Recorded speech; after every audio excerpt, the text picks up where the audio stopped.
आओ बच्चों। सर हम लोगों ने कौन सा हेड चल रहा है हमारा? ओह माय गॉड, आ गया आपको कैपिटल गेन समझ सारा? नहीं है?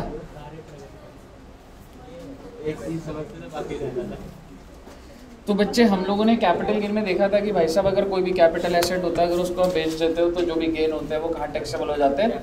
कैपिटल गेन में। कैपिटल गेन में स्लैब रेट लगता है या अलग अलग रेट लगते थे? अलग अलग रेट लगते थे। जैसे 111A के अंदर, हाँ जी,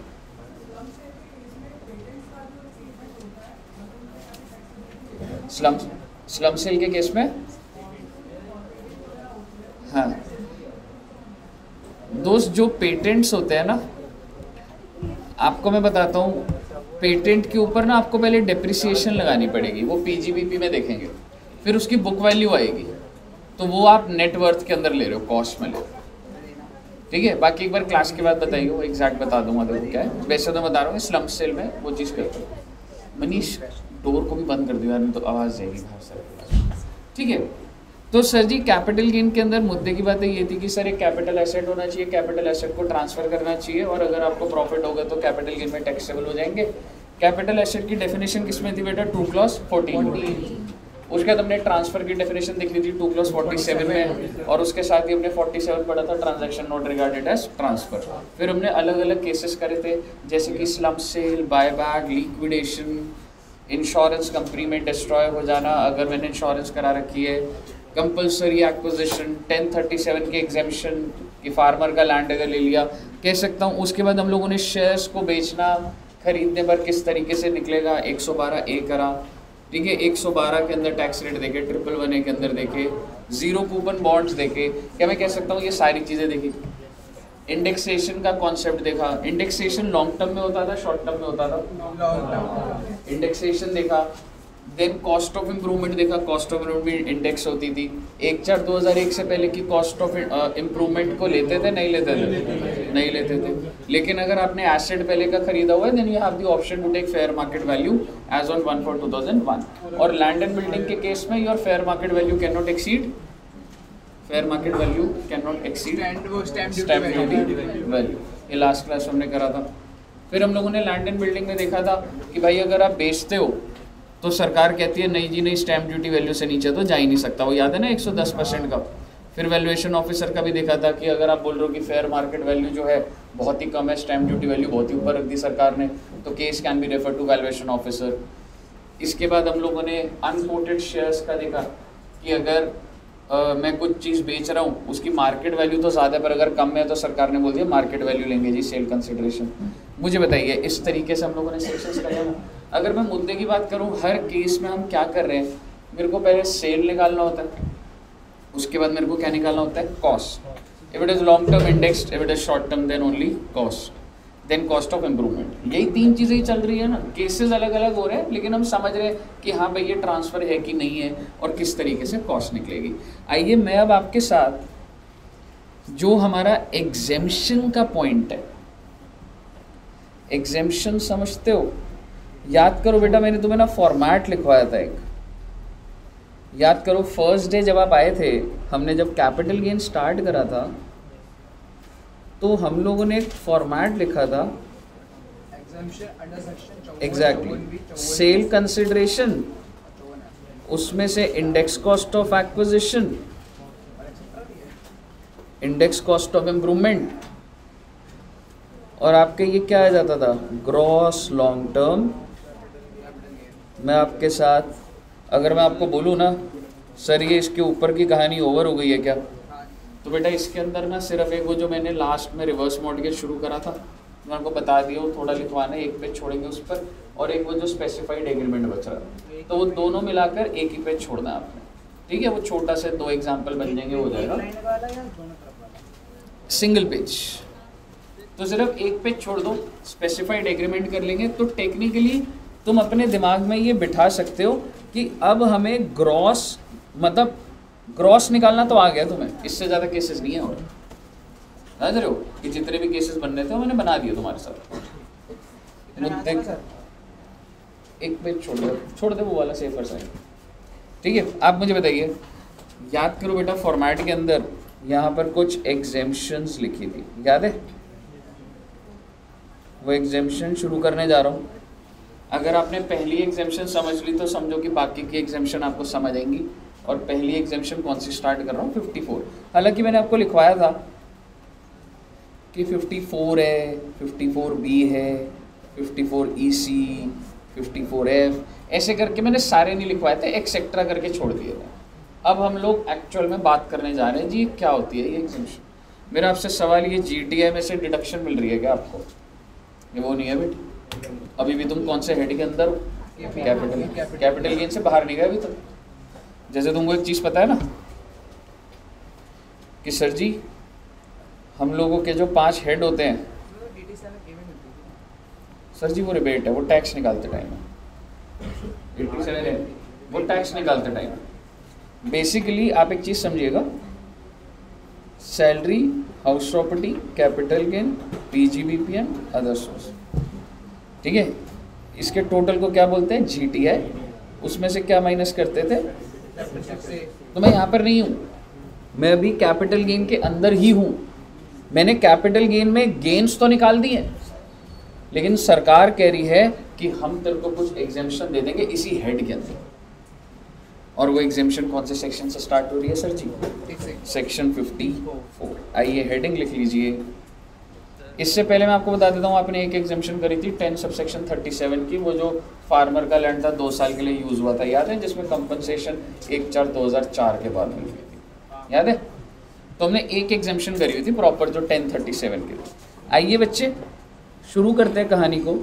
इसको ना लिखना मत पहले, मेरे को बहुत सारी बातें बोलनी है। हो सकता है 1-1.25 घंटा में पूरी कहानी ही बनाऊंगा, हो सकता है हम क्वेश्चन पे नहीं पहुंचेंगे, पर पहले एक बार बनाने देना, पूरा आपको दिमाग में बैठनी चाहिए बात। आओ सर,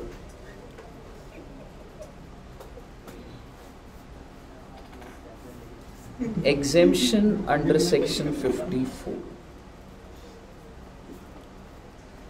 सर आप मुझे बताइए, ये एग्जेम्पशन कौन अवेल करना चाहेगा? कह सकता हूँ जिसकी इनकम कैपिटल गेन में होगी वही अवेल करना चाहेगा। आप अवेल करना चाहते हो? नहीं भाई, जब इनकम नहीं तो एग्जेम्पशन का कोई लॉजिक ही नहीं।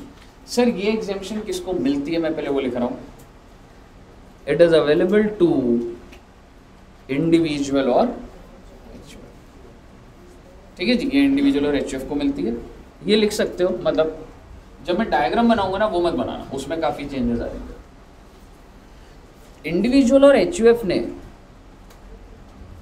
कौन सा एसेट बेचा है? Original asset.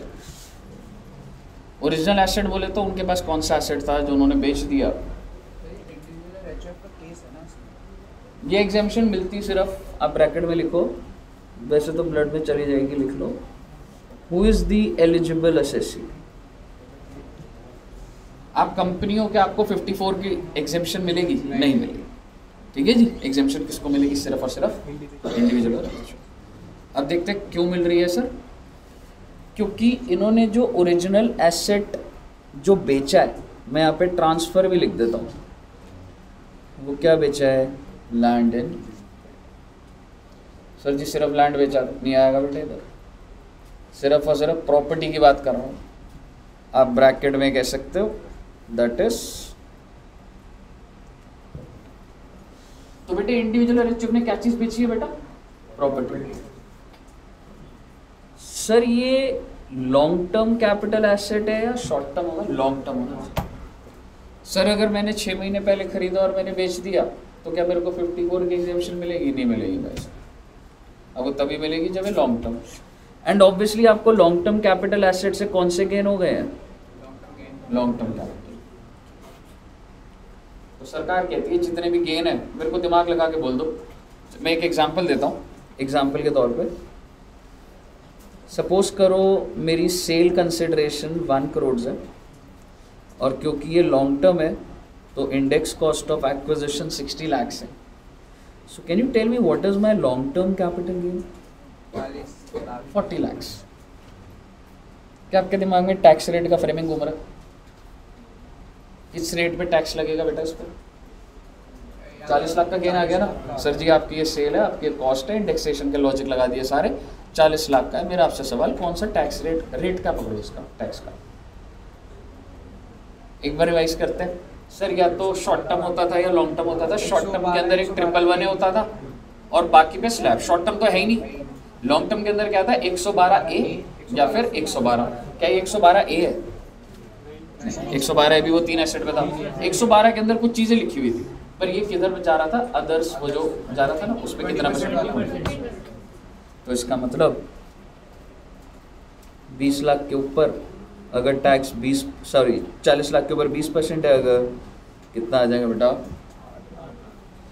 इसके ऊपर HEC और जो भी ऐड होना है वो अलग बात है, हम ब्रॉडर लेवल पे बात समझ रहे हैं। अब आप मुझे बता दीजिए, प्रैक्टिकली सोच के देखिए, एक इंसान ने अपनी प्रॉपर्टी बेची है, कितने रुपए की बेची है बेटा? 1 करोड़ की। तो उसको जो भी गेन हो रहा है उसकी जेब से टैक्स कितना जा रहा है? 8 लाख। आपके हिसाब से बड़ा अमाउंट है, छोटा अमाउंट? हाँ, 40 लाख के गेन पे 8 लाख का जा रहा है, बड़ा अमाउंट।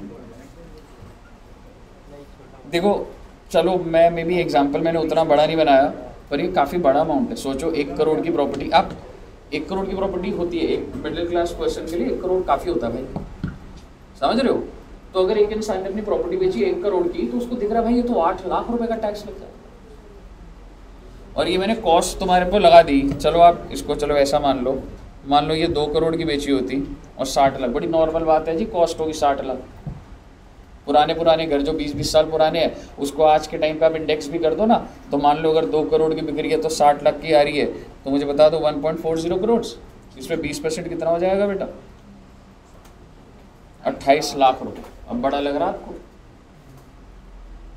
सेल तो 2 करोड़ की है, ठीक है, लेकिन कितना टैक्स पड़ रहा है? 28 लाख। बच्चे क्या ये ऐसा हो सकता है कि आप भी जिंदगी में सिचुएशन फेस करो, आपके पास एक घर हो, आपने 2 करोड़ बेची है, पर लोग क्या कहते हैं भाई 28 लाख रुपए, इतना ज़्यादा टैक्स।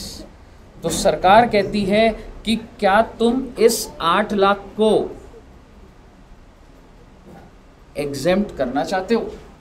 मुझे बताइए, क्या कोई इंसान होगा?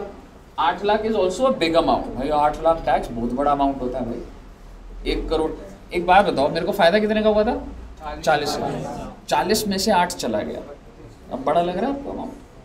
समझ रहे हो? टेक्निकली 1/3 तो आराम से चला गया, 1/3 अगर आप 1/3 से कम नहीं चल गई। मुझे बताइए, आप एग्जेम्पशन क्लेम करना चाहते हैं नहीं करना चाहते? डेफिनेटली एग्जेम्पशन क्लेम करना चाहते हैं। सरकार कहती है तो मैं बताती हूँ कैसे करूँ।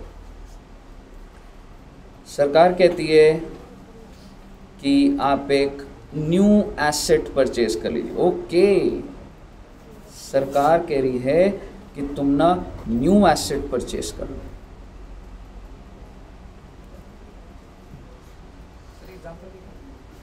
एग्जाम्पल लिख लो ये वाला, इसके अकॉर्डिंग तो हैगा नहीं हो सकता कॉन्सेप्ट। हाँ ठीक है। अच्छा आप ना अब जरा ये सब हटा देना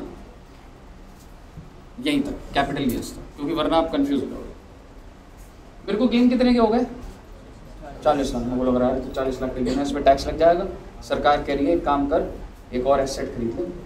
मैंने कहा कितने का? 40 लाख का खरीद ले, माफ हो जाएगा सारा।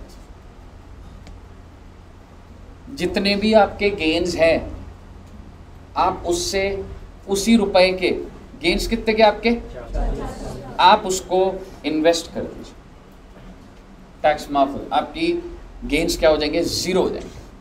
कैसे सर? क्या खरीदना है सर ये बताओ। सर बाइक खरीदनी है, गाड़ी खरीदनी है, कुछ नहीं खरीदना रे, आपको दोबारा से लैंड एंड बिल्डिंग परचेज करनी है। हाँ 8 लाख रुपए बच गए। क्या कह रहे हैं? 8 लाख का क्या होगा? 8 लाख रुपए में कहाँ मिलेगा? हाँ तभी तो मैंने वो हटाया, क्योंकि आपने 8 लाख पकड़ लिया। मैं 8 लाख नहीं बोल रहा, 40 लाख बोल रहा हूँ। और मेरे भाई तेरे को 40 लाख का भी नहीं मिला, तू करोड़ का खरीद लेना, एग्जेम्पशन तो मिल गई ना तुझे, समझ रहे हैं? इसलिए मैंने उसको हटा दिया, क्योंकि आपके दिमाग में 8 लाख बैठ जाएगा नहीं तो। मेरे को गेन कितने के हुए? 1 मिनट देना बस। मेरे को गेन कितने के हुए? गवर्नमेंट बहुत सिंपल कह रही है, तेरे को जो गेन हुआ है वो इन्वेस्ट कर दे, इन्वेस्ट द गेन्स। तो आप मुझे बताइए, मैंने एक लैंड एंड बिल्डिंग परचेज कर ली, और मान लो अगर मैंने 40 लाख की परचेज कर ली, तो बेटा यहाँ पे क्या आ जाएगा? Less exemption under section 54 40 lakh, और आपके गेन्स कितने हो गए? गेन्स पे टैक्स, प्रॉफिट पे होता है जिंदगी में टैक्स। प्रॉफिट क्या करेंगे? देख, अब मैं एक चीज बताता हूँ, तुम प्रैक्टिकली सोचना, ठीक है? ऐसा कोई याद करने की कुछ नहीं है। लेता है एग्जैक्टली, वो आ जाऊंगा मैं, वो आ जाऊंगा। कितना टाइम है, क्या है, वो बोलना है मैंने। हाँ जी, नहीं तू 50 लाख की खरीद ले। अगर आपने 50 की खरीद ली तो एग्जेम्पशन कितने की मिलेगी? 40। अगर आपने 25 लाख की खरीदी तो 25 लाख, मैक्सिमम 40 से ऊपर थोड़ा दे दूंगा भाई। हाँ दोस्त, अगर पैसा, अगर वो टैक्स जमा ही नहीं करता बेटे तो जेल हो जाएगी। अभी तो तू यहाँ बैठा, काल का पुलिस स्टेशन ज्यादा दूर नहीं बेटे। सीधा काल का क्यों भेज रहे हो? ये सारी बातें हम तब एज्यूम कर रहे हैं कि आप एक लॉ अबाइडिंग सिटीजन, समझ रहे? हाँ जी,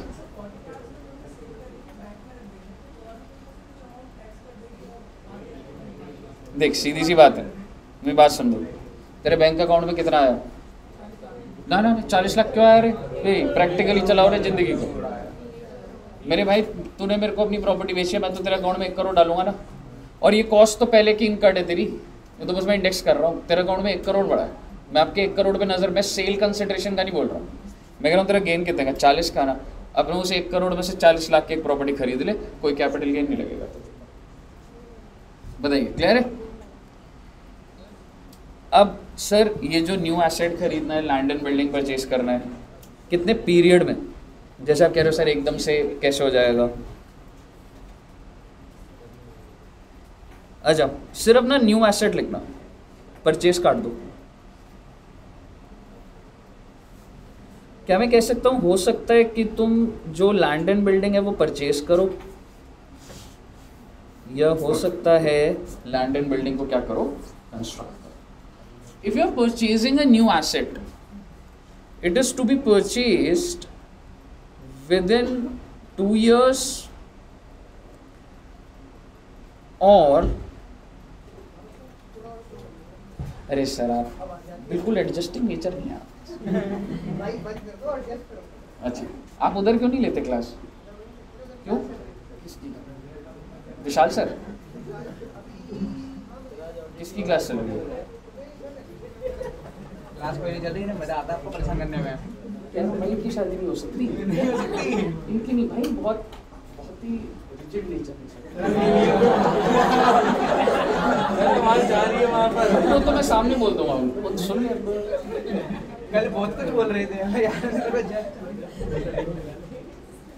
ठीक है, चलिए आइए। सर को दुख है, सर की फोटो पड़ी है, सर ज्यादा नहीं बोलते, वायरल हो जाएगी। हाँ, आप ये कह रहा हूँ वायरल हो जाएगी। बड़े ही अच्छे हैं दुष्यंत सर, वही तो कह रहा हूँ, वायरल हो जाएगी। आइए सर जी, आपने जब भी अपने एसेट को बेचा है कितने साल में परचेज कर लेना आपको? 2 साल में। और एक और चीज लिख रहा हूँ, या फिर यार ये ना मैं भी लैंग्वेज लिखूंगा, आपको इधर हो सकता है रीड करने में सही ना लगे पर आपको समझ आ जाएगी। और within 1 year before transfer of original asset. सीधी सी बात है, मैंने अगर आज बेचा तो आज मैंने बेचा तो आगे के 2 साल। लेकिन आपको पता है प्रॉपर्टी में लोग क्या खरीदते हैं? अगर मेरा प्लान है ना कि मेरे को एक चीज़ बेचनी है तो हो सकता है कि मैं उसको बेचने से पहले कोई चीज़ खरीद लूँ। आप समझ रहे हो मैं क्या बोल रहा हूँ? एक बात बताओ, अगर आप अपने घर को बेच रहे हो तो जब आप बेच दोगे आप तब प्रॉपर्टी खरीदोगे? उससे पहले ही सर सोच लिया जाता है ये। और ये डिपेंड करता है, आप हो सकता है पहले बेच दो, उसके बाद आप रेंट पे चले जाओ 2-4 महीने, फिर प्रॉपर्टी ले लो आप। तो सरकार ने क्या बोले, भाई तुमने जब भी बेचा ना उसके 2 साल के अंदर अंदर परचेज कर लेना, या उससे पहले का 1 ईयर परचेज भी होगा उसको भी मैं कंसिडर कर लूँगी for the purpose of exemption. Clear है जी? और अगर आप कंस्ट्रक्ट कर रहे हैं क्या मैक्सिमम हाँ, देख अगर सपोज कर तूने आज अपना प्रॉपर्टी बेच दिया, आज क्या डेट है? 13th, मान ले आज बेच दिया, ठीक है। You have to purchase within 2 years। तेरे को 2 साल के अंदर अंदर आज की डेट से परचेज करना है। और तू बोले सर मैंने तो बेचने से पहले मेरे पास पैसा था, मैंने तो पहले खरीद लिया था, तो वो कितना टाइम पीरियड है? बिफोर में 1 बनेगा, पूरा चार्ट बनेगा। हाँ जी,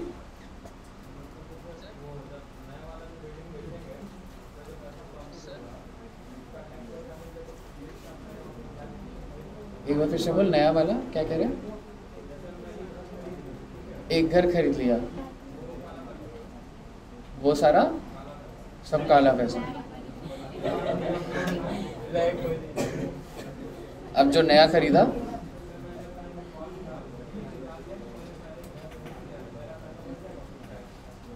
मेरे को आवाज ही नहीं आ रही, पर आपके क्वेश्चन के अंदर मतलब ये है, सारा काले पैसे से कैसे खरीदेगा? थोड़ा तो वाइट पैसे से खरीदना पड़ता, नहीं तो तेरे को कोई प्रॉपर्टी नहीं बेचेगा। स्टैम्प ड्यूटी वैल्यू का तो वाइट देगा, या वो भी काले में दे देगा, समझ रहे? थोड़ा बहुत तो वाइट जाता ही जाता, इतना काला पैसा मत रख बेटे, इसका नेचर काला है। ठीक है। अब आप मुझे बताइए, अगर आप कंस्ट्रक्ट करते हैं within 3 years from the date of transfer, क्यों जी? समझ आ रहा है जी? थ्योरेटिकली बोल रहा हूँ अभी तो मैंने कहानी तो बनानी शुरू ही नहीं करी है। नहीं, या तो आप परचेज कर लीजिए या आप कंस्ट्रक्ट कर लीजिए। हाँ जी मैम, बिल्कुल, तो भी एग्जेम्पशन मिलेगी कंस्ट्रक्ट करो। तो जो न्यू एसेट होता है वो आपका लैंड एंड बिल्डिंग होना चाहिए, और हाँ जी, आप जो पैसा कंस्ट्रक्शन के लिए दे रहे हो, बिल्डर को दे रहे हो, कॉन्ट्रैक्टर को दे रहे हो, ठेकेदार को दे रहे हो, उसके रिकॉर्ड रखो और बताओ, है ना। चलिए अब मैं ना आपके साथ, चलो पहले लिखवा दूं क्या सारा? कैटेगरी एसेट की सेम होनी चाहिए जो बेच रहा है, रेजिडेंशियल हो, कमर्शियल हो, लैंड एंड बिल्डिंग हो। ये जो 3 years लिखा है, इसमें पूरा कंस्ट्रक्ट हो जाना चाहिए या बस चल रहा हो?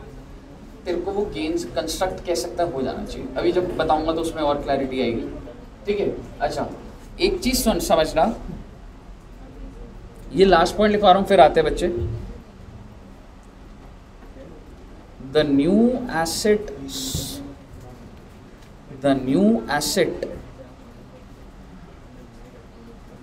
Can not be sold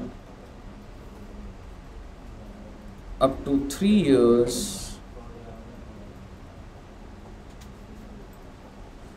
from the date of acquisition of new asset। Sir ये आप क्या बोल रहे हो? छोड़ो ना बेटे, लिख लो, क्योंकि मेरे को इतनी गहरी बोलनी है, अभी आधा बोल के क्या फायदा। बस ये वर्ड बड़े क्रिटिकल है, तो ध्यान से देखना। New asset can not be sold up to 3 years।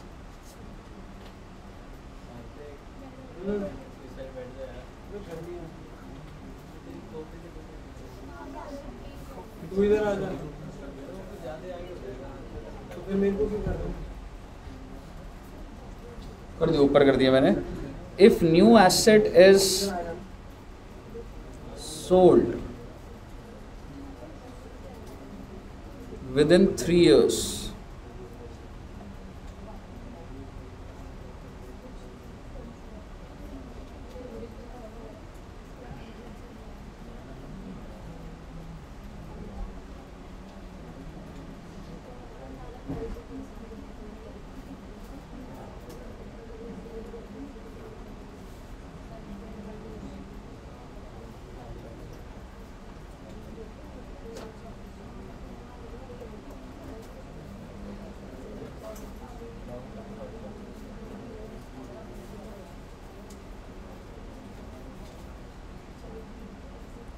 Sir ये आप क्या लिख रहे हो? छोड़ो ना बेटे, लिख लो बेटा। अब मैं बोलना स्टार्ट करता हूँ, ऐसे तो मैं लिखता ही जाऊँगा, थ्योरी बहुत सारी आ जाएगी इसमें।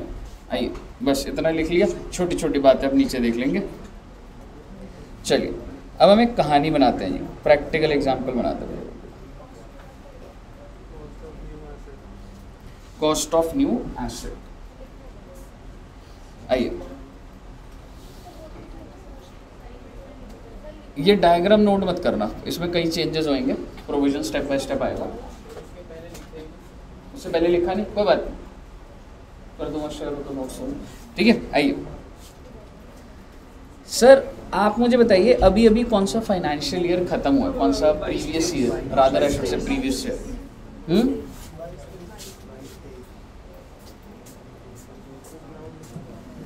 और मेरा आपसे सवाल है, 22-23 की जो डिटेल है वो कौन से डेट को सबमिट होती है गवर्नमेंट को, रिटर्न ऑफ इनकम? 20 जुलाई 2023। 20 जुलाई 20 जुलाई जुलाई में होते था यार, 31 जुलाई। अरे 20 जुलाई तो कुछ कुछ होता है। 31 जुलाई को आप क्या सबमिट करते हो बच्चे? Return of income. Return of income होती है कि भैया मैंने प्रीवियस ईयर में जो भी कमाया है वो मैं कौन से डेट को सरकार को बताऊंगा, 31। ये बात आप मानते हो? सपोज करिए एक इंसान है, उसने 10 अगस्त 22 को लैंडन बिल्डिंग को बेच दिया। मुझे बताइए, मुझे सेल कंसिडरेशन चाहिए होगी। मान लो सेल कंसिडरेशन है 3 करोड़, और ये जो लैंडन बिल्डिंग है ये लॉन्ग टर्म होगा, शॉर्ट टर्म होगा? क्योंकि अगर ये शॉर्ट टर्म है तो फिर ये बात ही खत्म हो गई, फिर तो ये एग्जेम्पशन मिलती नहीं है। तो ये तब मिलती है जब लॉन्ग टर्म है। फिर मैंने भाई से पूछा कि इंडेक्स कॉस्ट ऑफ एक्विजिशन कितने की है, तो उसने मुझे बोला कि 1 करोड़ की है। आप मुझे बताइए लॉन्ग टर्म कैपिटल गेन कितने के आ गए? अगर ये बंदा एग्जेम्पशन नहीं लेता तो इसके ऊपर 2 करोड़ के ऊपर कितना टैक्स पड़ जाएगा? 20%, 40 लाख रुपए। तो इसने बोला कि भैया कोई टैक्स बचाने की टेक्निक बताओ। मैंने इसको बोला कि आप क्या करिए, एक नया एसेट खरीद लीजिए। कौन सा एसेट बेटा? Land and building. So you have to purchase land and building again. मेरा आपसे सवाल, कितने पीरियड में खरीदना है, परचेज करना है? With in 2 years. तो 10-8 से लेके, क्या आप दिमाग लगा के मुझे टाइम बता सकते हो? देखो कोई भी चीज़ अगर 10 को शुरू होती है तो वो ख़त्म कब होगी? एक साथ 9। ये पता है ना सबको। जैसे 1st को ईयर स्टार्ट होता है, 31 ख़त्म होता है। 1 अप्रैल को फाइनेंशियल ईयर स्टार्ट होता है, but it ends on 31। Rather on it doesn't and on 1st to 1st, but on 1st to 31। तो 10-8 से लेके क्या हो जाएगा बच्चे? 9-23, 9-24। ये बात मानते हो आप? तो ये पीरियड तो हो गया जी परचेज का। ये पीरियड पूरा परचेज का है, इससे पहले का भी परचेज कर सकता था।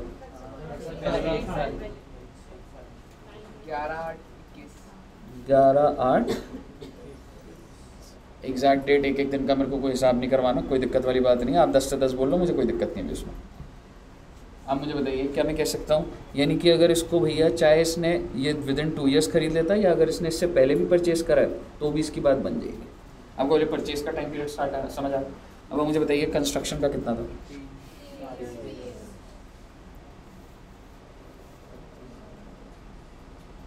ये डेट्स मैं इसलिए लिखवा रहा हूँ क्योंकि हर डेट का रेलेवेंस है। 10 तो ये 9-8 25। ये किस चीज़ का आ गया जी? कंस्ट्रक्शन। क्लियर है सर? ये इंसान को मैंने बोला कि देख भाई, अगर देखो 2 करोड़ रुपए की एग्जेम्पशन चाहिए ना, तो एक सेक्शन 54 है, उसमें तो कौन सा एसेट खरीद ले? लैंडन बिल्डिंग खरीद ले। उसने कहा कितने टाइम में खरीदना है? मैंने कहा अगर आप कंस्ट्रक्शन कर रहे तो 3 साल, और परचेज कर रहे तो 2 ईयर्स, या फिर before, within 1 year before the date of transfer. आप मुझे बताइए क्या ऐसा हो सकता है कि उसको प्रॉपर्टी इधर ही मिल जाए इसी साल में? ठीक है, तो पहले हम ये एज्यूम कर लेते हैं, ठीक है, कि मान लो अगर उसको यही प्रॉपर्टी मिल गई। आप मुझे बताइए, पहले मैं यहाँ पे एक छोटी सी चीज़ लिखवा देता हूँ। To claim exemption under section 54 dash amount is to be invested. पहले आपको ये समझ आ रहा है ना? 2 करोड़ का घर खरीदना है। ये केसेस बनाता हूँ। सपोज करो लॉन्ग टर्म कैपिटल गेन तो है 2 करोड़ के, बट अगर मैंने इन्वेस्ट करा है 3 करोड़, तो 54 में डिडक्शन कितने की मिलेगी? 2 करोड़।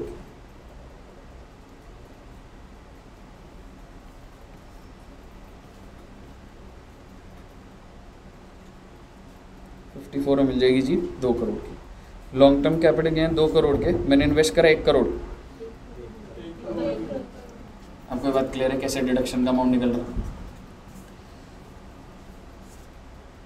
अब इस बंदे ने ना एक दिमाग लगा, हाँ बाकी का 1 करोड़ और टैक्स से तो अगर मैंने इन्वेस्ट करा, अच्छा क्या बोल रहे हैं जैसे तो मल्टीपल एसेट में कर दिया। सर? क्या मैं 2 प्रॉपर्टी खरीद सकता हूँ? नहीं खरीद सकता। हालांकि इसके ऊपर अमेंडमेंट है, बट मैंने अभी नहीं बोली आपको। क्या आप 2 प्रॉपर्टी खरीद सकते हो? नहीं खरीद सकते। जब तक मैं अपडेट नहीं करता तब तक कुछ नहीं। ठीक है जी, आइए अब मेरा आपसे एक छोटा सा सवाल है। तो ये इस बंदे को मैंने समझाया कि भाई ये काम कर, तेरे को एक प्रॉपर्टी खरीदनी है 2 करोड़ की, और अगर तूने 2 करोड़ खरीद ली तो तेरे को एग्जेम्पशन मिल जाएगी। अब मुझे बताइए इसने कहा इसमें क्या बड़ी बात है? इसने क्या करा, इसने बेटा 10 दिन के अंदर प्रॉपर्टी खरीदी है, ठीक है, मिल गई इसको प्रॉपर्टी, इसको मिल गई। और इसने कितने रुपए की प्रॉपर्टी खरीदी? 2 करोड़। मुझे बताइए इसने प्रॉपर्टी खरीद ली, क्या इसको एग्जेम्पशन मिल जाएगी? बिल्कुल मिल गई जी, बिल्कुल मिल गई। इसने अगले दिन बेच दी प्रॉपर्टी। इसने कहा टू क्लेम दी एग्जेम्पशन, ना अभी मैं बताऊंगा। बेसिकली मुझे एग्जेम्पशन कैसे क्लेम करनी थी? I have to purchase a new asset, I have purchased, I have claimed the exemption. मैं रिटर्न में दिखा दूंगा या मैंने परचेज करा। इसने अगले दिन बेच दी। आप मुझे बताइए अगर मैं आज कोई चीज़ खरीदूं और कल बेच दूं या 10 दिन में बेच दूं, महीने में, प्रॉपर्टी के रेट बदल जाएंगे क्या बहुत ज़्यादा? तो इसने अगर खरीदी 2 करोड़ की है, तो इसने मान लो इसी चीज़ को बेच भी दिया 2 करोड़ का, तो पहले तो लॉन्ग टर्म है शॉर्ट टर्म? तो मोटा मोटी तो नीली आ गया, डिफीट कर दिया मैंने लोग। मैंने इमीडिएटली कोई चीज़ परचेज करी, बेच दी। अभी लाइन पढ़िए, the new asset can not be sold up to from the date of acquisition of. भाई साहब बेचोगे नहीं, और सर अगर बेच दिया तो क्या होगा मैं बताऊंगा, ये मैंने लिखा हुआ है यहाँ पर। बट अब ये समझिए कि आपकी प्लानिंग नहीं चलेगी। That you have purchase, you have claimed exemption, then you have sold. ठीक है जी, तो बेसिकली ये कहानी करोगे तो फंसोगे, कोई इसमें कोई दिक्कत नहीं है। अच्छा, फिर भी सर अगर इसको यहाँ पे प्रॉपर्टी मिल गई होती, कितने की मिल गई जी? 2 करोड़ की। मुझे बता दीजिए क्या 54 में एग्जेम्पशन मिल जाएगी अब इसको? तो 54 में अगर एग्जेम्पशन मिली तो ये लॉन्ग टर्म के नीचे टैक्स को लॉन्ग टर्म कैपिटल में से 2 करोड़ माइनस कर देगा। जब ये रिटर्न भरेगा, क्या इसको कोई टैक्स जमा करना है या कुछ बताना है? ये डिटेल बताएगा कि ये है और नहीं करना। अब आप मुझे एक छोटी सी बात बता दीजिए, सर ये ना प्रॉपर्टी ढूंढ रहा है सर, पूरा साल निकल गया नहीं मिली सर, ऐसा हो सकता है नहीं हो सकता? अप्रैल का मंथ भी आ गया, मई का मंथ आ गया, जून जुलाई आ गया सर, मेरे पास कोई प्रॉपर्टी नहीं, लेकिन टाइम पीरियड बचा है, टाइम पीरियड तो बचा है, पर गवर्नमेंट को तो रिपोर्ट करना है।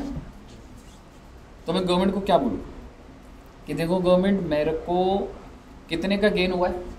2 करोड़ का, और मैं प्रॉपर्टी खरीदना चाहता हूँ पर मुझे अभी मिली नहीं है, पर मैं खरीद लूँगा उसको, तो आप मुझे एग्जेम्पशन दो। आपको क्या लग रहा है, गवर्नमेंट मान जाएगी? गवर्नमेंट बोलेगी हाँ मैं तुम्हारे पे भरोसा करती हूँ, तुम टैक्स देना चाहते हो।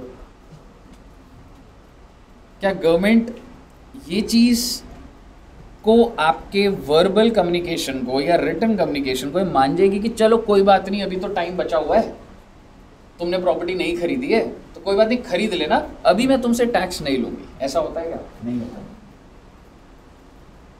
ऑल दो टाइम बचा हुआ है, you still have time to avail the exemption, but problem ये है रिटर्न डेट आ गई सर। तो इसके लिए सरकार ने क्या करा हुआ है बेटा, एक कैपिटल गेन अकाउंट स्कीम है, इसकी फुल फॉर्म है कैपिटल गेन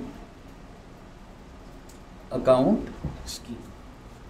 सरकार कहती है देखो भाई सीधी सी बात है, मुझे तुम पे भरोसा नहीं है, तुम खरीद लो बहुत अच्छी बात है, लेकिन एक बात बताओ, अगर तुम रेडियो खरीदने के तो तुम पैसा तो तुम्हारे पास होगा, मतलब अगर खरीदने को रेडियो तो वो पैसा मेरे पास रख दो, मेरे पास इस स्कीम में तुम्हारा पैसा पड़ा रहेगा, कहीं नहीं जाएगा, कैपिटल गेन अकाउंट स्कीम में पैसा डाल दो, मैं एग्जाम्पशन दे दूंगी तुम्हें, जिस दिन प्रॉपर्टी मिल जाए यहाँ से विड्रॉ कर लेना, मेरे यहाँ पे बैंक अकाउंट खोल लो।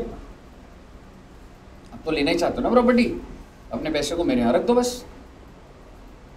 तो बेसिकली अगर आपने रिटर्न डेट तक आपने अभी तक इन्वेस्ट नहीं करा, and you want to claim exemption, तो कैसे हो सकते? कोई बात नहीं सर, घर नहीं मिला, कोई दिक्कत वाली बात नहीं है, मैं कितने रुपए कैपिटल गेन अकाउंट स्कीम में डाल दूं? अगर आप कैपिटल गेन अकाउंट स्कीम में डिपॉजिट कर देंगे 2 करोड़, तो मेरा आपसे सवाल है, क्या एग्जेम्पशन अंडर सेक्शन 54 आपको मिल गई? सो लेट अस सपोज कि ये प्रॉपर्टी मैंने बेची थी, फिर मैं खरीदने की कोशिश कर रहा हूँ, नहीं हो रही, यहाँ आ गया, तो मैंने इस 2 करोड़ को कहाँ पे डाल दिया? Capital gain. अब मैं दोबारा प्रॉपर्टी ढूंढनी स्टार्ट करूँगा, मैं ढूंढ रहा हूँ, मेरे को मिल नहीं रही, परचेज का टाइम पीरियड ही खत्म हो गया, सरकार करे कोई बात नहीं, मैं अभी भी ढूंढ रहा हूँ कि अब चलो कंस्ट्रक्शन लैंड लेके कंस्ट्रक्ट कर लूँगा, कुछ भी कर लूँगा, कंस्ट्रक्शन के एंगल से देख रहा हूँ, ये टाइम पीरियड भी निकल गया।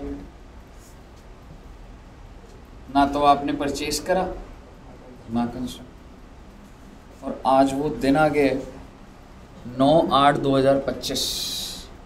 अब आप मुझे बताइए, आपको जिस पीरियड में परचेज या कंस्ट्रक्ट करना था तो ओवर हो गया। अब सरकार क्या उस एग्जेम्पशन को रखेगी या उसको टैक्सेबल कर देगी?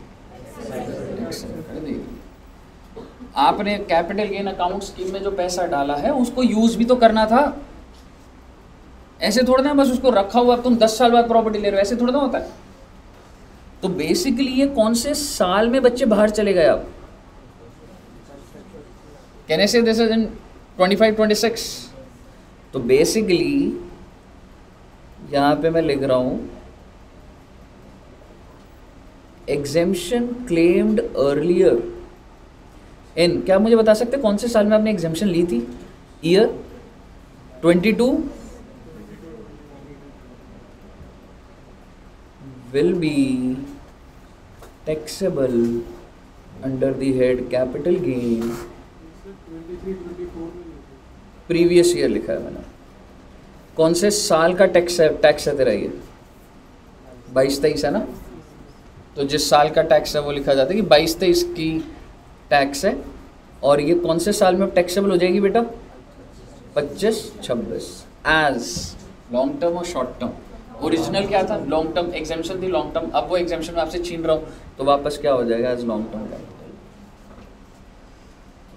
अब लोग सर स्टार्टिंग से कंस्ट्रक्शन में सीन होता है, उसको इस डेट से पहले कंस्ट्रक्शन में थोड़ा पैसा डाल चुका होता है। एग्जैक्टली, तो फिर क्या केस होता है? आइए सर जी, मैंने एसेट को बेचा था 10/8 को। हाँ जोश,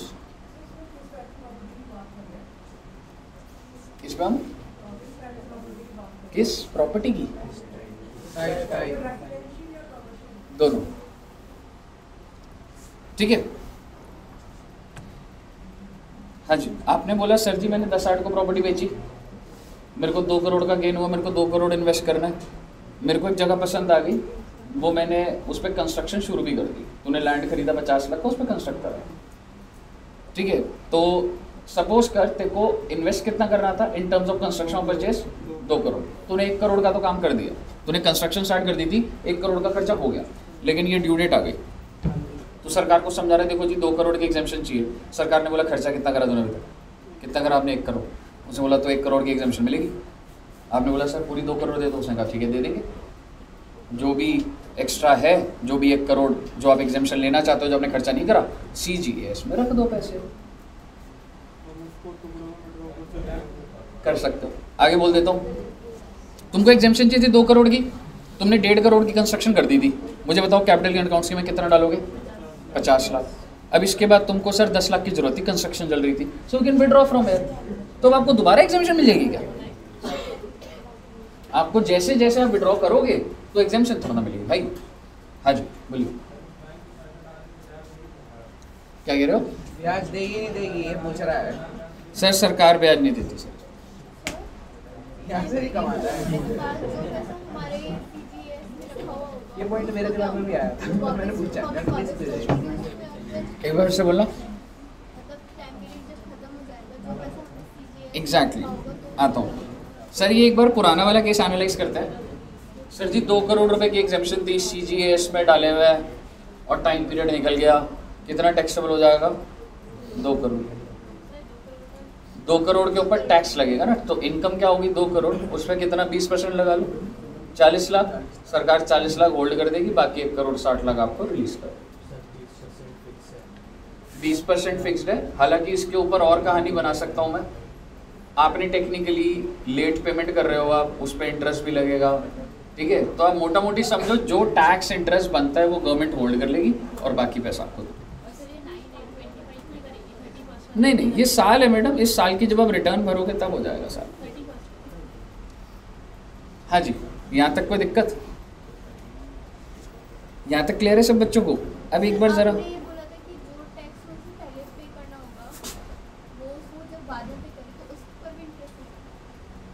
हाँ बिल्कुल, आपने एग्जेम्पशन ले लिया, आपने पेमेंट तो करी नहीं, आप उस गहराइयों में मत जाओ, वो बहुत ही हाई लेवल की बातें हो जाती हैं, वो पेपर में नहीं आएंगी आपकी, इस लॉजिक से कि तुमने तो धोखा दिया ना सरकार को, पैसे जमा कर दिए, टैक्स दिया नहीं उस टाइम, ठीक है, तो बेसिकली और कुछ प्रोसीडिंग्स भी चलती हैं, पर आप ये समझो कि हाँ इस साल में टैक्सेबल हो रहा है। कहने का मतलब ये जो भी अनयूटिलाइज्ड अमाउंट है CGAS में जो भी रह जाएगा बच्चे, CGAS में अगर कुछ अनयूटिलाइज्ड अमाउंट रह गया, कह सकता हूँ जैसे ही उसकी एक्सपायरी हो जाएगी वो टैक्सेबल हो जाएगा, तो उसके ऊपर जो भी 20% है वो टैक्स लग जाएगा। क्लियर है बच्चे?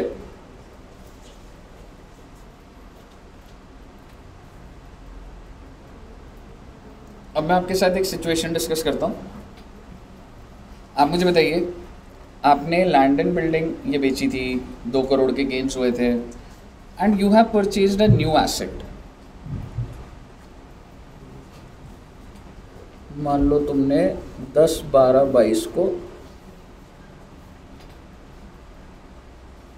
एक न्यू एसेट परचेज कर लिया, new asset purchase for 2 crore. मुझे बताइए आपको CGAS में पैसा डालने की जरूरत?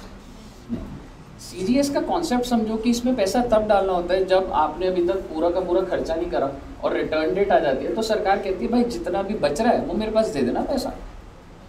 समझ रहे हो? CGAS का लॉजिक क्लियर है?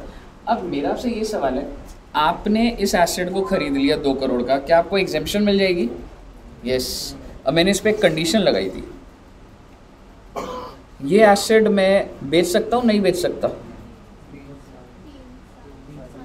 Such asset cannot be sold up to 3 years। कौन सी डेट से? फ्रॉम द डेट ऑफ, क्या मैं कह सकता हूँ ये वाली, जब आपने ये एसेट जब भी खरीदा उसके 3 साल तक आप उसको बेच नहीं सकते। तो इसका मतलब from the date of its acquisition. आपको एकदम क्लियर है ये? लेकिन अगर मैंने बेच दिया तो, अगर मैंने बेच दिया तो दिमाग लगाना एक बार। However, if it is sold within 3 years, मेरा आपसे सवाल, if it is sold within 3 years,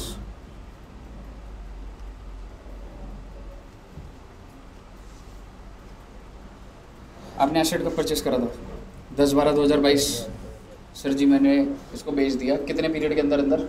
within 3 years. Long term और शॉर्ट टर्म?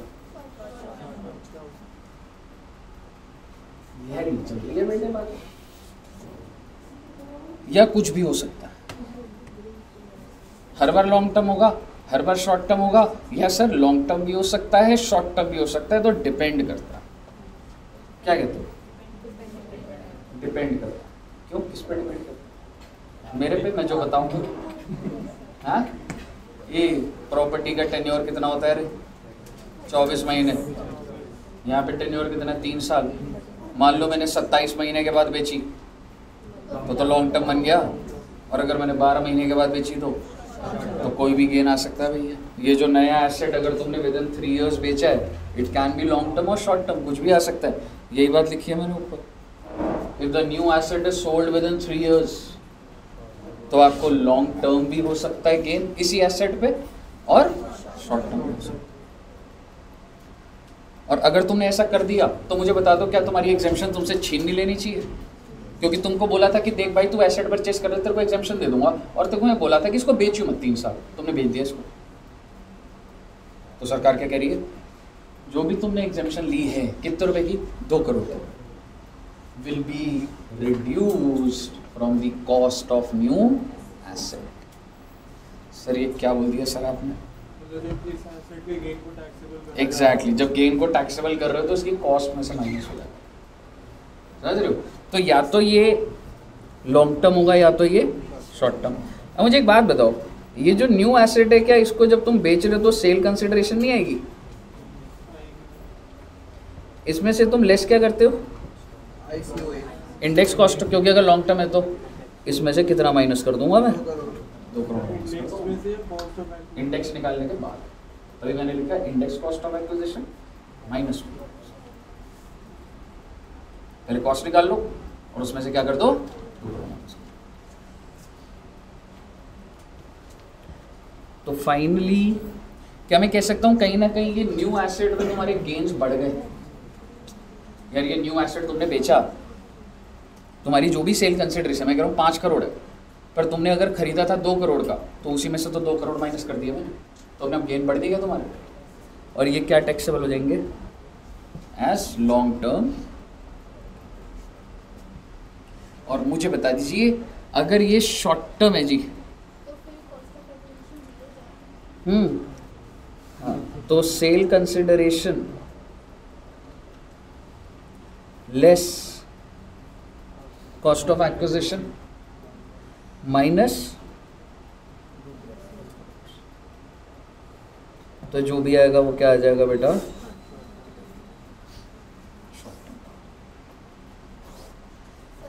हाँ जी।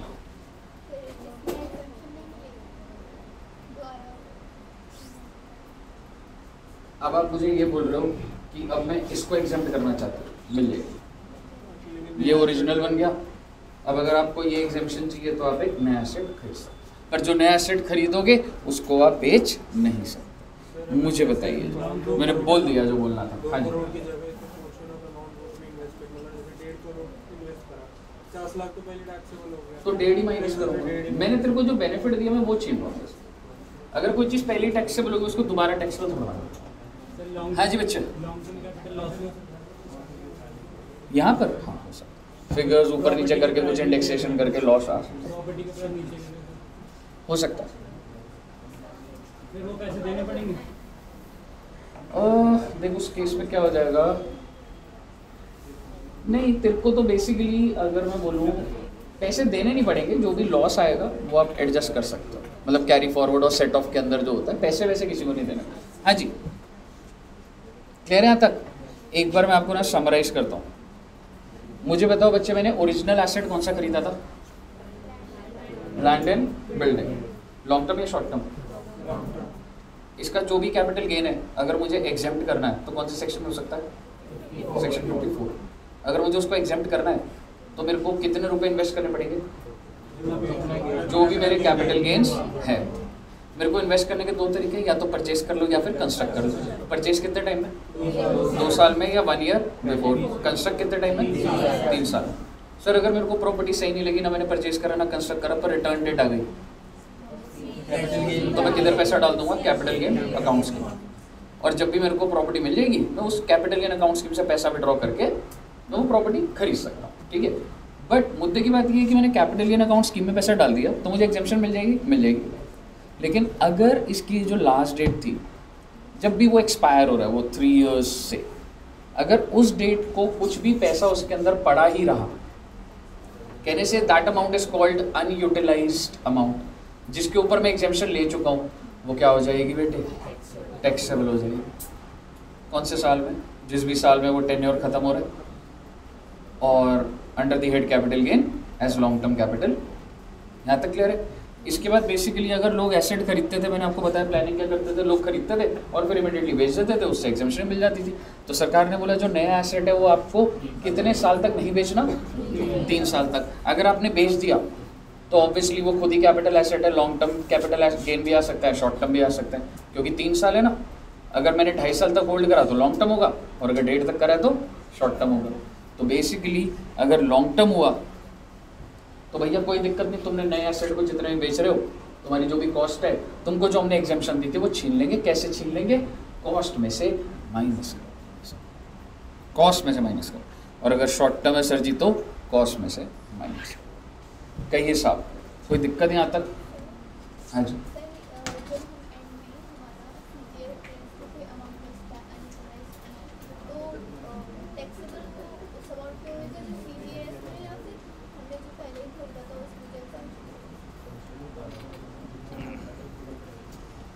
एक बात बताना बच्चे, ठीक है, मैं इसके नीचे एग्जाम्पल भी बनाने वाला हूँ।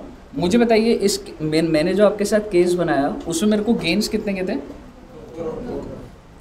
मैंने CGS में कितना डाला?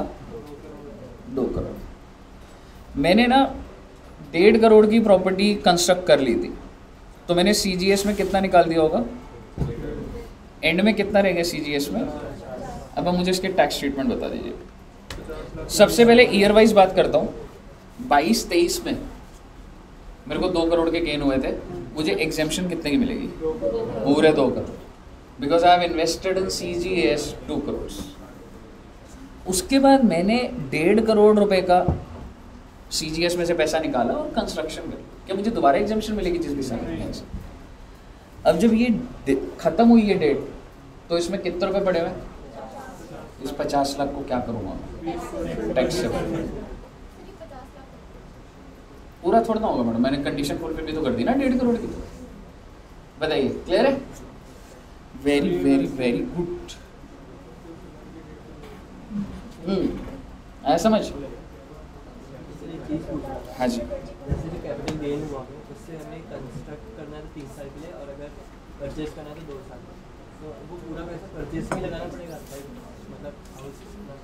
देख, जनरली क्या होता है कि तू लैंड परचेज करता है और कंस्ट्रक्ट बिल्डिंग करता है, तो इसमें ना अलग गहरी बातें जा सकती हैं, वो रेलिवेंट नहीं है कंस्ट्रक्ट और परचेज पे। जैसे जो लास्ट में डेट है वो 9/8 है 2025, तो 1 साल बाद ही पुलिस हमारा उसका टैक्स आएगा ना 50 लाख। ये मैंने ईयर ऑफ टैक्स बता दिया तेरे को, कौन से साल में टैक्स लग रहा है? 25-26 में। अब इसकी जब तू रिटर्न भरेगा तो 27 जुलाई 2026 में बिल्कुल। हम इस समय 50 लाख विड्रॉ कर सकते हैं। तो लगता है सरकार विड्रॉ करने देगी तेरे को? तभी होगा जब टैक्स लगेगा, तभी होगा। हाँ जी बच्चे, क्लियर है सभी बच्चों को? कॉन्सेप्ट क्लियर है क्या? इसके ऊपर एक क्वेश्चन करें ना, एक एग्जाम्पल लिखते हैं, ठीक है? बड़ा एग्जाम्पल लिखाऊंगा। अच्छा, मैं एक चीज़ बोलना चाहता, सर जी मैंने लंदन बिल्डिंग बेची थी 3 करोड़ की, 1 करोड़ की कॉस्ट थी, 2 करोड़ का गेन था, मैंने कोई परचेज नहीं करा, मैंने कोई कंस्ट्रक्ट नहीं करा, मैंने CGAS में पैसा डाला है 1 अगस्त 2023 को। I have neither purchased the property because I could not find it. I neither constructed the property. Return की डेट आ गई, मैंने नहीं डाला, 1/8 को डाला। क्या एग्जाम्पशन मिलेगी? नहीं मिलेगी। तुमको पैसा कब तक डालना था? 31 जुलाई तक। सर मैं 2 करोड़ दे तो रहा हूँ CGS को। हाँ, तो 31 जुलाई को देने थे वो पैसे। सर कोई बात नहीं, लेट हो गए सर, अब नहीं चलेगा। समझ? तो बेसिकली कोई प्रोविजन नहीं है इस पर, एक भी दिन लेट कर दिया एग्जाम्पशन से हाथ धो गए। मुझे बताओ, क्लियर है बच्चे? ओके, तो आइए, क्या आप क्वेश्चन के लिए रेडी हैं? देखते हैं बेटा कौन करेगा बेटा ये क्वेश्चन। नहीं करूँगा, अब मैंने देखो समझाया, तो सबसे पहले करिए, नहीं तो तेरे जो वीडियो है ना उस पर नीचे लिख दूंगा, but you are not solving the answers in the class. ठीक है, आइए चलो एक एग्जांपल लिखते हैं। Mister A purchased a property on 10/8/88, oh my god, for 10 lakhs। Sir जी और भी पॉइंट डाल दोगे? हाँ बेटे, बहुत सारे पॉइंट डाल दूंगा। हाँ मैडम, लिखना है madam. 10/8/88, 10th August 1988। Fair market value on 1/4/2001 50 lakhs। Stamp duty value on 1/4/2001 40 lakhs। Cost क्या पकड़ोगे?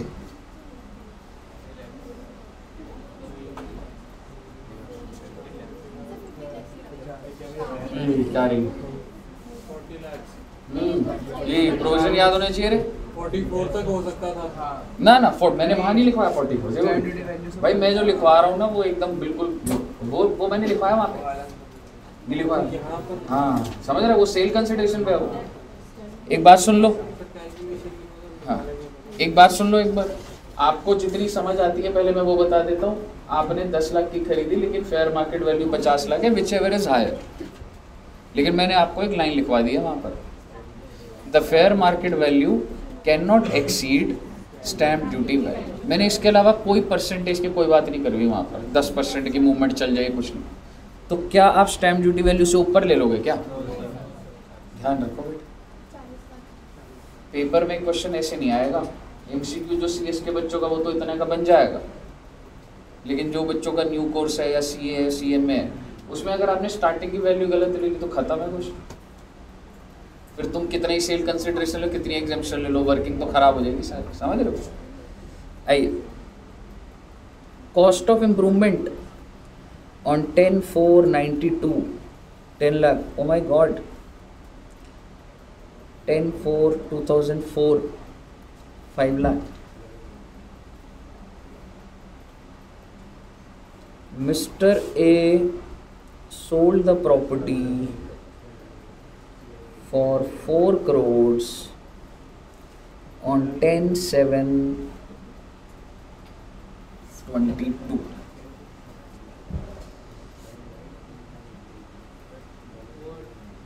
Hmm? 92, 10/4/92. Compute capital gains for previous year 22-23। देखो मैंने एग्जाम्शन की बात यहाँ बिल्कुल नहीं डाली, इस क्वेश्चन के आगे एग्जाम्शन आएगा भी। पहले आप कैपिटल गेन निकाल दो, सीआई भी ले लेना और एक बार कैपिटल गेन निकाल दो बच्चे।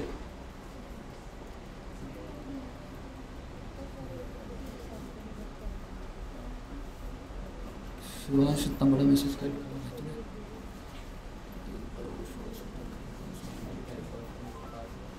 एक बार माइक ऑन करके पूछ ले यार, उनको ऐसा समझ नहीं आएगा भैया। हाँ जी, हाँ जी, कैपिटल गेन निकालो एक बार बच्चे।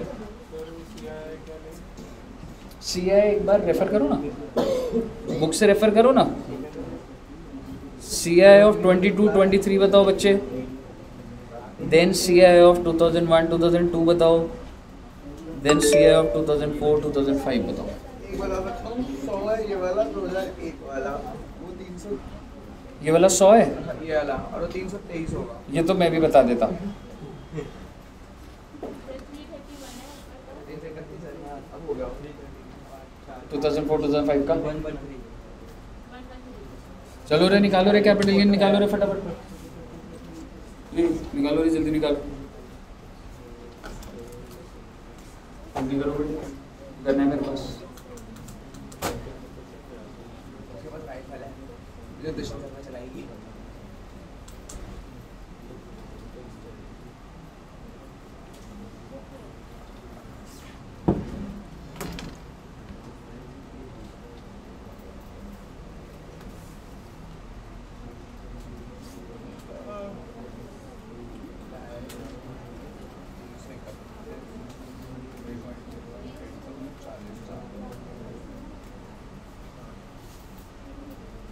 जैसा कि मैं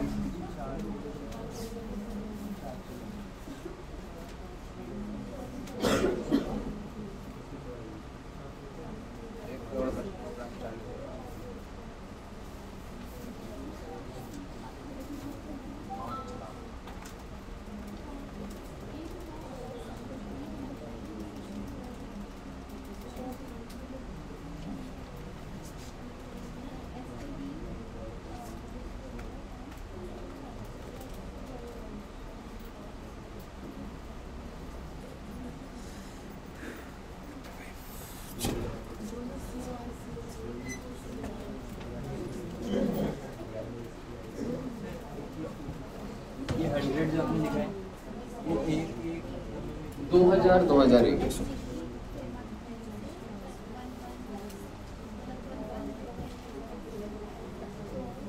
2001-2002 होगा ना। हाँ 2,52,95,399। पता नहीं मुझे, निकालेंगे बच्चे। 2,52,00,000। 40 लाख बताओ आप। ना। 40 लाख लोगे, कॉस्ट ऑफ एक्विजिशन सबको क्लियर है? हाँ वही बताई थी ना बच्चे। Cost of improvement 5 lakh. ये कहेगी एक्विजिशन लेगी 1,32,40,000। ये वाली तो नहीं लेनी ना कॉस्ट ऑफ इम्प्रूवमेंट। नहीं नहीं sir very very very good.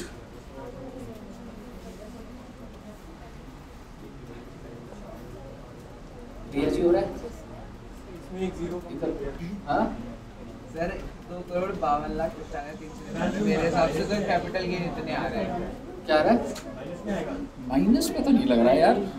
5 कितने की प्रॉपर्टी बेची है? 4 हाँ 2 करोड़ नहीं यार, इतनी इंडेक्सेशन तो नहीं लग रही मुझे आ जाएगी। अरे देखो आ गया सर, आ गया, 2,52,95,399 बस कैपिटल चल तू मुझे पहले सेल कंसिडरेशन बता। Sale consideration 4 crore.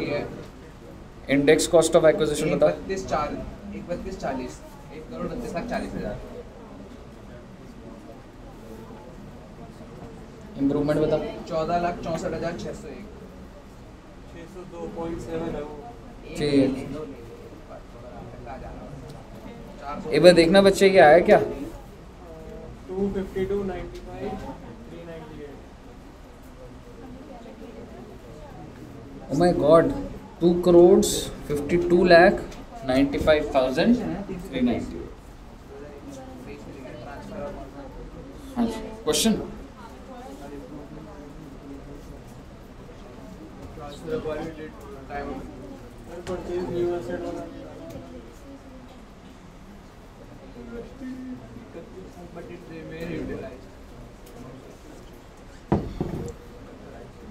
सब बच्चों का पहले मुझे बता दो, ये आ गया 2,52,00,000। ये ना सर,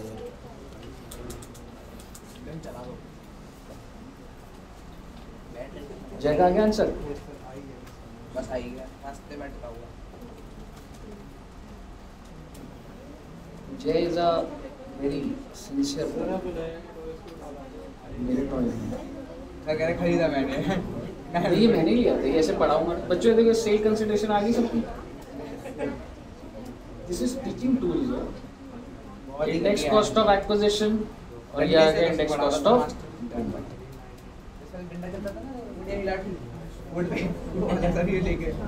हाँ जी, इधर आ गया, महक जी आ गया। बेटे किसी को कोई डाउट आ रहा है तो पूछ लेना बेटा, पूछने की रखी है। मैडम आ गया आपका? कितने बच्चों का आ गया आंसर? चलो बाकी बच्चों को निकाल लो, सारे पहले पहुंच जाओ आराम से। आखिरी सांसें ले रहा बेटा, कैपिटल गेन बस।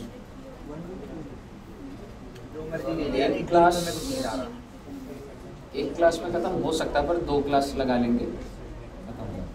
इसके क्वेश्चन बता दे करो ना, क्वेश्चन तो आपने अब तक बताया ही नहीं है। फाइल में जो जो सेक्शन है, चल ठीक है मैं बता दूँ। एक बार बुक से बताओ ना, गिरीश वाले उधर सर की बुक से। आपके में तो है ही नहीं कैपिटल गेन। बन रहा है वो, पर गिरीश्वर सर की बुक में सेक्शन देख के कर सकते हो। भाई चल ठीक है, वो बता दो। जाते हैं ना सेक्शन के हिसाब से, अगर देखा जाए तो कहीं होते हैं प्रोविजन आपने पढ़ाया था, कहीं प्रोविजन नहीं पढ़ाए होते, इसलिए सेक्शन बाहर देखेगा। चल ठीक है बता दूंगा, पर पता कर सकते हो, इतने तो है, पर बता दूंगा। हाँ जी, पीछे हो गया, अविरल हो गया, इधर हो गया तो आयुष जी ऑल क्लियर।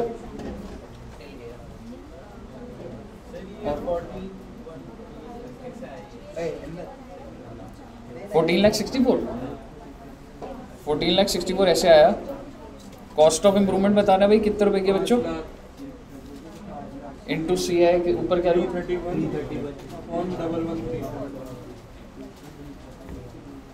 5 लाख की इम्प्रूवमेंट है तेरी, जिस साल में तू ट्रांसफर कर रहा है 22-23 में, उसका ऊपर सी आई आता है, और नीचे किसका सी आई आता है बेटा? जिस साल में आपने इम्प्रूवमेंट करी है ना? क्लियर है? आकांक्षा जी का आ गया दोनों का। अरे इसका नहीं आएगा पेंशन का। आपका बच्चा आ गया। आपका नाम श्रुति है ना? हाँ, श्रेया। श्रेया आपका बच्चे? कोमल। पीछे श्रुति उसका नाम है। बच्चों के नाम भूल जाता हूँ। लगाओ मैं लगा कर आया हूँ इसे सुन के दुष्यंत सर की नॉन एडजस्टिंग गाय सर कह रहे यार माइक यूज नहीं करने देते यार, बताओ यार, तंग करने आ जाते हैं। सर कह रहे मैंने भी आसपास के लोगों को बोलना छोड़ दिया, अपने रिश्तेदारों को ही हो तो बता देना, हम नहीं बोल सकते। ठीक है, हाँ जी। अब सब बच्चों का ये गेन्स आ गए, पहले बता दो। अब भाई साहब अब एग्जामिशन की बात कर लेते हैं। मैंने यहाँ पे क्या लिखा हुआ है? अच्छा आप मुझे पहले ये बताइए, ये कौन से साल के निकाले हैं तुमने? 22 आप मुझे बताइए, what is the amount for which you should purchase और कंस्ट्रक्ट?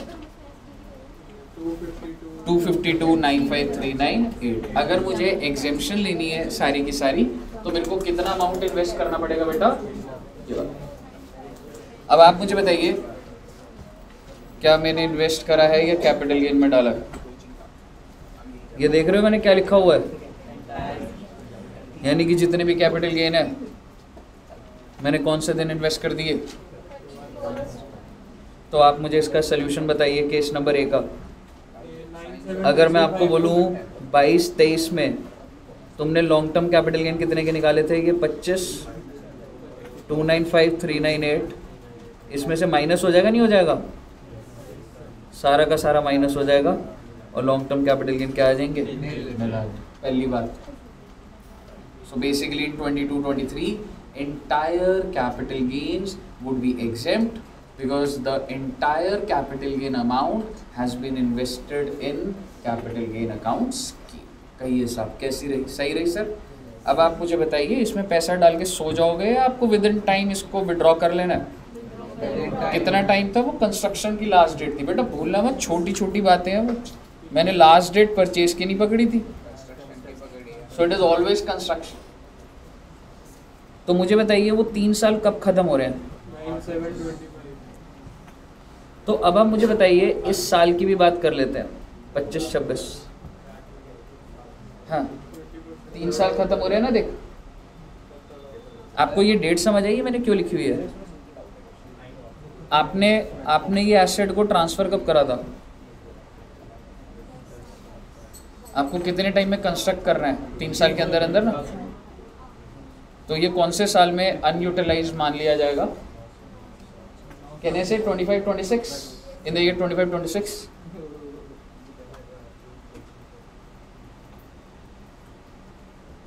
तो इसमें लिखिएगा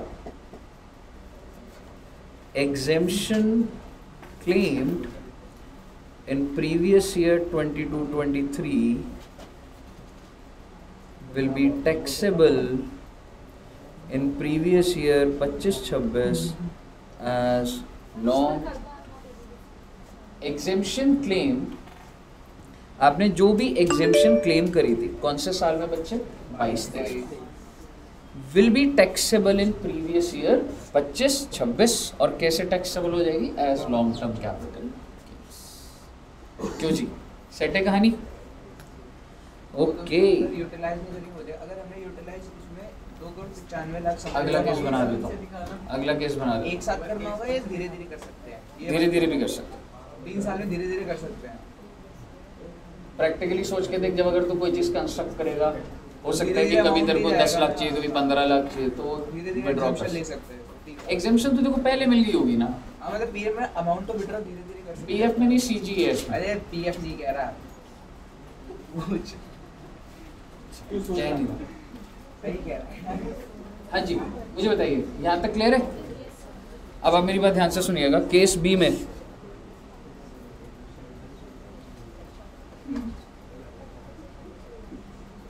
बेटा मुंह पे पूछ पड़ेगी यार ये।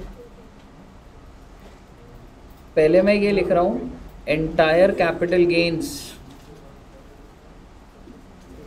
वर invested in CGS, 60% is withdrawn for construction। छोड़ो 60% क्या लिखना है, मैं आपको कह रहा हूँ 2 crores is withdrawn for construction up to 9725। आप मुझे सीधा सीधा बताइएगा, मेरे को 25-26 का ट्रीटमेंट बताइए आप सीधा सीधा। 52, 95, 3, भाई साहब मैंने सारा का सारा पैसा जब कैपिटल गेन में डाल दिया तो एग्जाम्पशन तो पहले ले ली थी, लेकिन आपने उसमें से यूज़ कितना करा, सिर्फ 2 करोड़ का, तो कितना अनयूटिलाइज रह गया बेटा, 52,95,398। तो ये टैक्सेबल हो जाएगा 52 लाख। और लास्ट डेट तक इसे यूटिलाइज कर लिया तो यही तो लिख रहा हूँ ना, नहीं करा 9 तारीख तक। कितना लिखूँ, 5295 will be as long term capital because that's unutilized. Clear है जी? Case number C, entire capital gains were invested in capital gain account scheme on 10/8/23. Oh my God.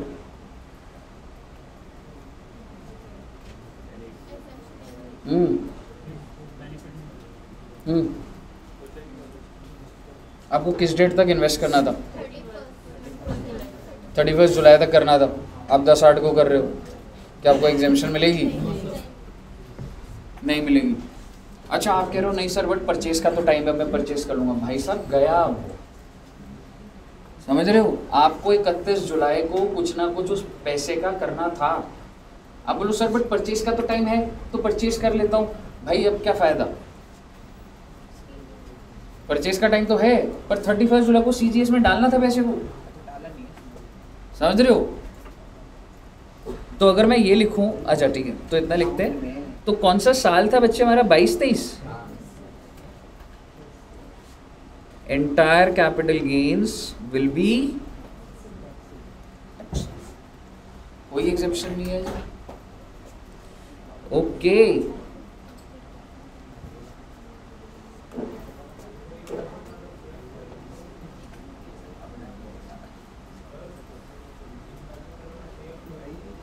कुछ नहीं होगा। एक शेयर वाला भी सेक्शन कराना है पर ये इस केस में भी नहीं लग रहा होगा। 54 EC करेंगे हम लोग, ठीक है, कि शेयर्स करने पे भी कुछ होता है तो वो देखेंगे, पर अभी नहीं बोल सकता। लास्ट पॉइंट बेटा बस आपको समझ आ गया बच्चे।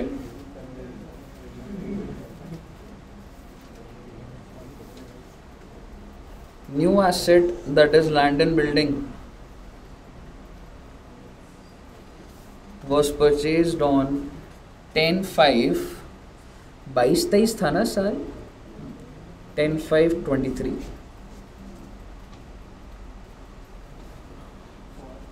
for 3 crores। ओके तो आपने 3 करोड़ का एसेट खरीद लिया जी।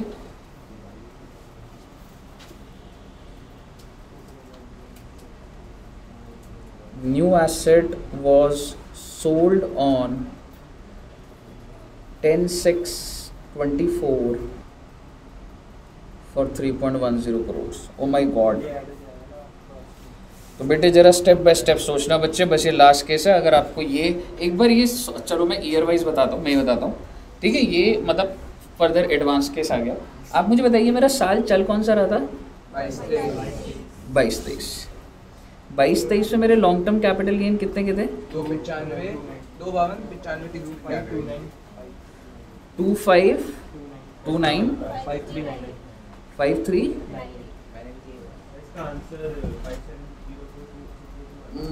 इसका पता नहीं मुझे, मैंने लिख दिया, अभी तो सॉल्व ही करूँगा, देखते हैं।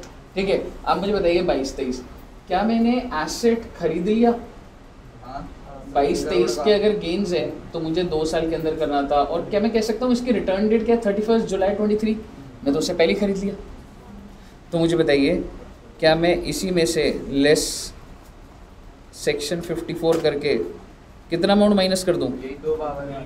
2529539। तो लॉन्ग टर्म कैपिटल गेन्स कितने आ गए? 22-23 सेटल्ड है। जब मैं अपनी रिटर्न भरूंगा, कौन सी डेट को भरूंगा बच्चे? 31 जुलाई। तो मैं ये डिटेल सरकार को दूंगा कि मैंने जी खरीद लिया एसेट। लेकिन सर एक कंडीशन थी कि इस एसेट को 3 साल नहीं बेचना। आपने इस एसेट को क्या विद इन 3 इयर्स बेचा या नहीं बेचा? बेच दिया। अब आप मुझे बताइए जिस भी साल में आपने बेचा उसमें पकड़ूंगा ना मैं आपको। कौन से साल में है वो भी पता है? 24-25। तो आइए 24-25 के अंदर क्या होगा? सर मैंने ये एसेट खरीदा कब था नया? 10/5/23 और मैंने कितने टाइम में बेच दिया? 1.5 साल। मतलब शॉर्ट टर्म ही हो गया ना, मतलब ये कंक्लूड करना है बस मुझे, शॉर्ट टर्म ही हो गया ना ये। तो आप मुझे बताइए ये जो मैंने न्यू एसेट है इसके गेन्स निकालूंगा नहीं निकालूंगा? न्यू एसेट तो आप मुझे बता दीजिए बच्चे, न्यू एसेट का सेल कितना लूँगा? 3 करोड़ 10 लाख। 3 करोड़ में से माइनस ओके, कर देंगे। 3.3 करोड़ 10 लाख लेस क्या कर रहा था मैं, कॉस्ट कितने की है जी? 3 करोड़ 3 करोड़ में से 252 वाला कॉस्ट ऑफ एक्विजिशन कितनी है? 3 करोड़ 3 करोड़। और इसमें से आपको जो एग्जेम्पशन मिली थी that would be reduce from the cost of the asset. कितने की एग्जेम्पशन बच्चे? 252 रखना। आप मुझे बता दीजिए शॉर्ट टर्म कैपिटल गेन कितने के आ जाएंगे? बहुत सारे आ जाएंगे सर। तो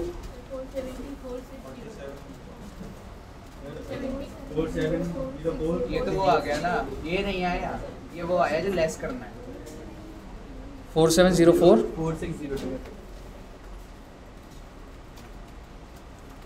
4704 46 क्या रे सही से बताओ रे? 4704 602 26 53 कोई बात नहीं, 2-4 रुपये मेरे से ले लो। 2-4 रुपये का फर्क आ रहा है ना, वो छोड़ दो, कोई दिक्कत नहीं। मेरा आपसे एक छोटा सा सवाल है, आपको पहले एग्जाम्पशन मिली फिर आपसे छीन ली गई, इस केस में आपको फ़ायदा हुआ नुकसान हुआ? नुकसान। मालूम है क्यों? सुन लेना बात को, इतना गहरा जानी चाहिए ज़िंदगी में बात। सर अगर मेरे को पहले ही टैक्सेबल हो जाती तो 20% पे होती, अब जो टैक्सेबल हो रही है एस वो अब तो 30% लगेगा जी, स्लैब रेट लग रहा है जी। तो पहले जितना टैक्स तो उससे कहीं ज़्यादा जाएगा तुम्हारा टैक्स। तो कहीं ना कहीं सरकार उसको पीनलाइज भी कर रही है ना कि बेटे पहले तो तेरी एग्जाम्पशन लॉन्ग टर्म की थी, अब वो इन्होंने कौन से गेन्स को बढ़ा दिया तुम्हारे? Short term. हालांकि लॉन्ग टर्म भी बढ़ सकते थे, अगर मैंने 2.5 साल होल्ड करते था तो फिर भी बात बराबर पड़ जाती, लेकिन अगर तुमने 2 साल के अंदर अंदर बेचा तो बहुत ही ज़्यादा भाई साहब, फिर तो एकदम इलॉजिकल कॉल हो जाएगी, फिर तो तुम लेते ही ना एग्जाम्पशन, इससे बढ़िया था। क्योंकि आप ये बताओ ये जो शॉर्ट टर्म कैपिटल गेन है ये किस रेट पे टैक्सेबल हो रहा है बेटा? 30% इसलिए बोल रहा हूँ क्योंकि ये वाले शॉर्ट टर्म कैपिटल गेन पे तो स्लैब लग रहा है ना, और स्लैब पहले 10 लाख के बाद तो 30% ही है। तो 2 करोड़ 62 लाख रुपए पे 2 करोड़ 52 लाख पर तो 30% पड़ जाएगा टैक्स, तो नुकसान हो जाएगा बहुत भारी। ये मत सोचो कि अभी एग्जाम्पशन ले लेते बाद में बेच देंगे, बहुत भारी नुकसान हो जाएगा। आपको समझ आया क्या बोल दिया मैंने? गुड। तो आप मुझे बताइए यहाँ तक क्लियर है बच्चे? क्या आप में एक और सेक्शन की हिम्मत बची है? नहीं, रिपीट डाउन हो चुका। आपकी नाम ही है बेटे, आज बहुत ज़्यादा करा दिया मैडम, एक ही सेक्शन कराया बस। ये इतना तो बढ़िया था, एकदम नेचुरल था, एकदम नेचुरल था ये। ज़्यादा भारी था। बताइए क्लियर है बच्चे सबको यहाँ तक? ठीक है। अच्छा अब एक काम करना, मैं आज क्या कर दूंगा, इट्स वेरी इंपॉर्टेंट। देखो आपके पास ना कैपिटल गेन का बोर्ड डेटा आ गया, अगर तुमने इसको कंपाइल नहीं करा ना, अब जैसे फ्राइडे सैटरडे संडे में, तो तुमको ना कैपिटल गेन हैवी लगने लग जाएगा, और अगर तुमने कर लिया ना बिलीव में तुमको ईजी लग जाएगा। तो ये 2-3 दिन ना मैं आपको जो क्वेश्चन ग्रुप में दूंगा, मार्क करके दूंगा उस फाइल के अंदर, वो प्रैक्टिस कर लेना, अपने आप कंट्रोल आ जाएगा।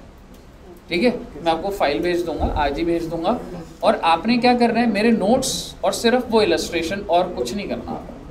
मैं बोलूँ कुछ रीड करना है, बिल्कुल रीड मत करो, आप इलस्ट्रेशन कर लो सारा, जब मैं बोलूँगा तब कर लेना।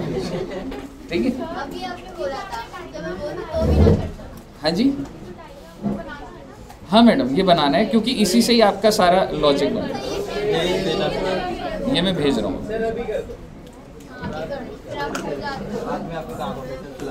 बाद में बच्चे सुलाने होते हैं। अभी भेज रहा हूँ, ठीक है, तो अब हम कितने बजे मिल रहे हैं? 12:30 बजे। ऑनलाइन में सभी बच्चों को क्लियर है? यस। ऑनलाइन में भी बेटा एक बार थका नहीं है वैसे डेली। चलो गुड। 12:30 आ जाओ बेटा, डिपेंडेंट ब्रांच करेंगे आज, ठीक है। और मेरा ऐसा हो सकता है कि मैं अकाउंट्स लंबा खींच दूँ, तो 3 बजे के बाद जीएसटी कंफर्म करूँगा एक बार, ठीक है बच्चों। इनका ना सीए वाले बच्चों का लंबा खींच लूँगा, फिर सैटरडे जीएसटी रख लूँगा। सैटरडे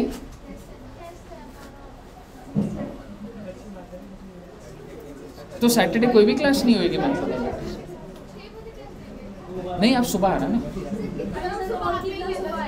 चलो मैं पता क्या करूँगा, आज मैंने इनके अकाउंट्स करा दी ना, तो उस दिन मैं तुम्हारा कैपिटल गेन और जीएसटी 2 ले लूँगा बस, और कुछ नहीं लूँगा। टेस्ट कौन से है? चलो ठीक है, मतलब सोचते हैं, मतलब ठीक है। आज जल्दी भी तो छोड़ रहा हूँ ना बेटे, मैं तो कोई एक्स्ट्रा भी नहीं ले रहा बेटा। चलो फिर आज आ जाओ, फिर आज आ जाओ जीएसटी के बाद, है ना। आज ले लो फिर जीएसटी, मेरे को अकाउंट्स पढ़ाना है। चलो ठीक है, 3 बजे देखते हैं एक बार, ठीक है। चलो okay, bye bye bye bye bye everyone, bye bye bye बच्चों, बाय बाय। इधर आने मेरे को नाइस टू मीट यू। चल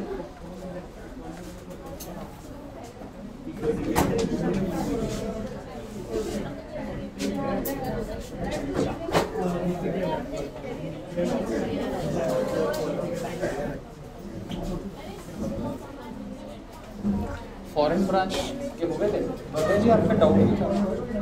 और जो लास्ट वाले रजिस्ट्रेशन में था राइट इशू और बोनस दोनों का कोई डाउट है तो दिखा दे अभी। इसमें कोई डाउट नहीं वो तो इतना इजी था, क्या बताऊं मैं, सबसे इजी अगर वो लगता है उसमें सर क्वेश्चन ही नहीं है। आज तो क्वेश्चन है, राइट इशू के सिर्फ 3 ही क्वेश्चन है टोटल 8 क्वेश्चन है, 3 इलस्ट्रेशन और 5 वो प्रैक्टिकल, इसलिए मैंने करे भी नहीं। एक एंट्री एग्जाम में तो आता है ना सर, एग्जाम में तो आता है। जय कह रहा हूं एग्जाम राइट इशू कम आता है, बोनस आता है। बोनस भी ज़्यादा राइट इशू भी कभी कभी 5 नंबर का आ जाता है, वो एक्स राइट और वैल्यू निकाल। राइट इशू और उसके बायबैक के क्वेश्चन भी नहीं है उसमें।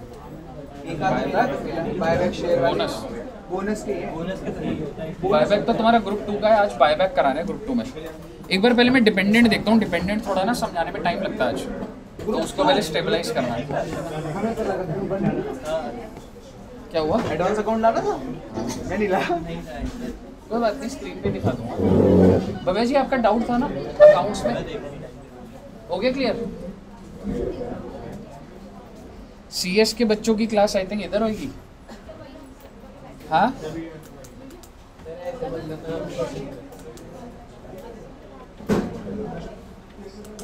किधर बैठे उधर? कितने बच्चे आए सीए के?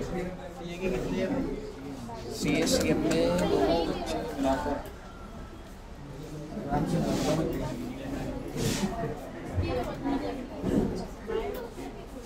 यार बैग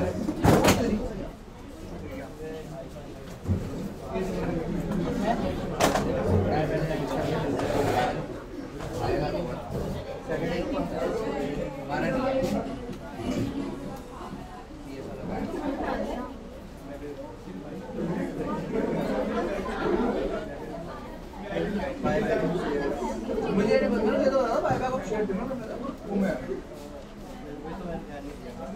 जो मैं लग रहा सर वो इंटरनल पढ़ाई नहीं वो एडवांस पढ़ाई नहीं।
दूध भी खाता हूँ तो ये खा रहा हूँ।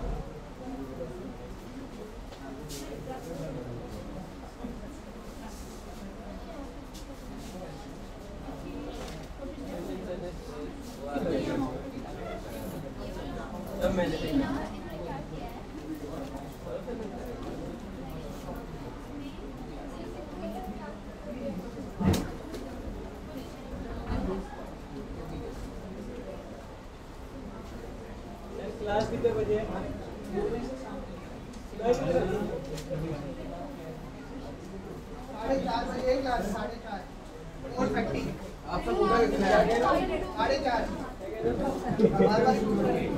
तुम्हारी क्लास ऑफ करा दूं? हाँ सर। आज अगर जीएसटी की दूंगा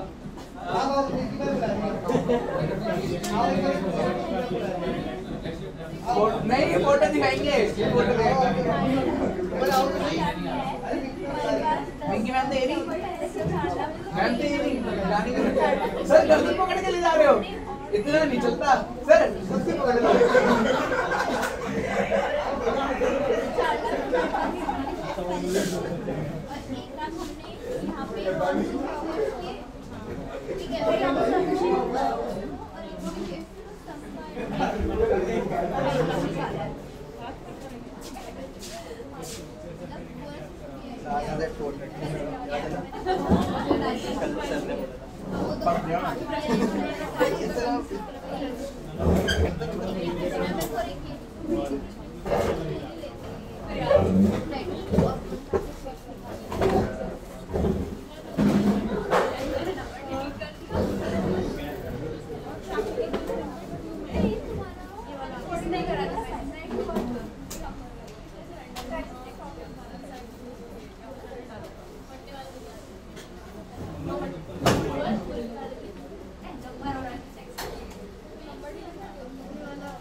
खाना हो तो लाइन से तुम छोड़ी तो खाना तब भी लाता है, वैरायटी बताओ, मेन्यू बताओ, मेन्यू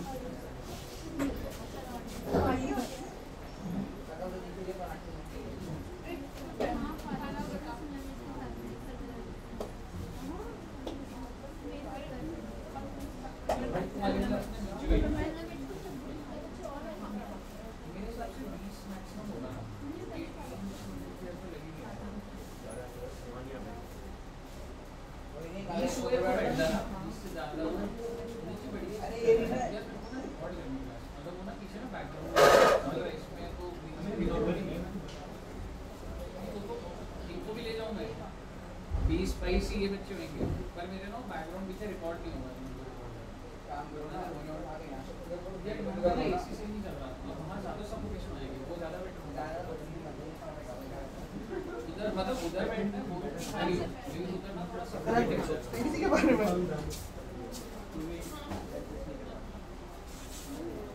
झापट पड़ेगा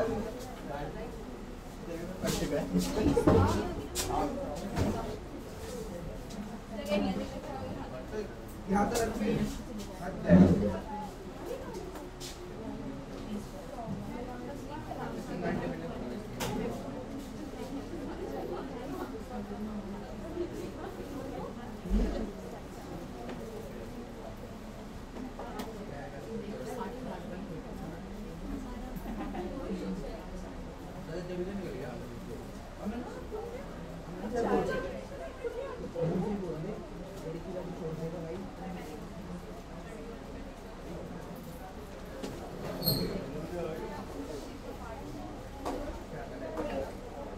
प्रिंसिपल हो तो पार्टी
तेरे घर से बना हुआ है।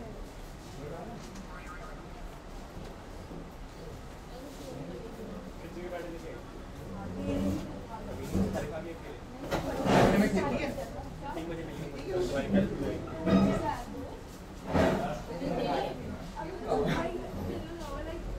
देख किसान के घर का है। हमने बस खरीदा है ना।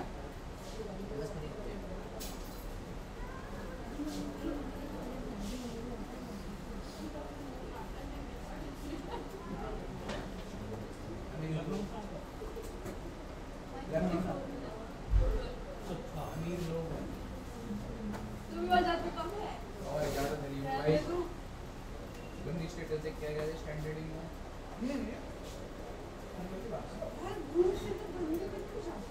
यार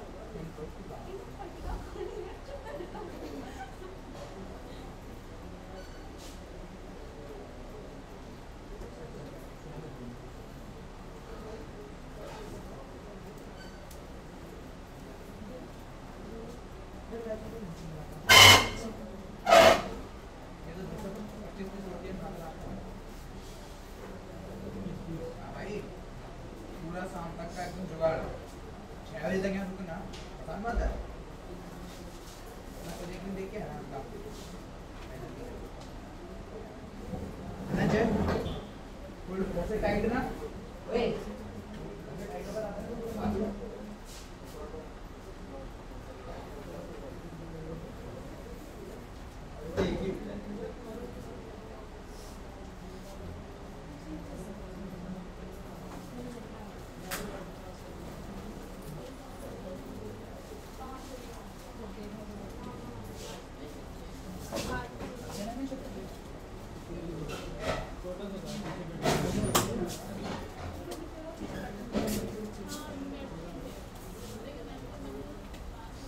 अबे यार दोस्तों से मत बोलिए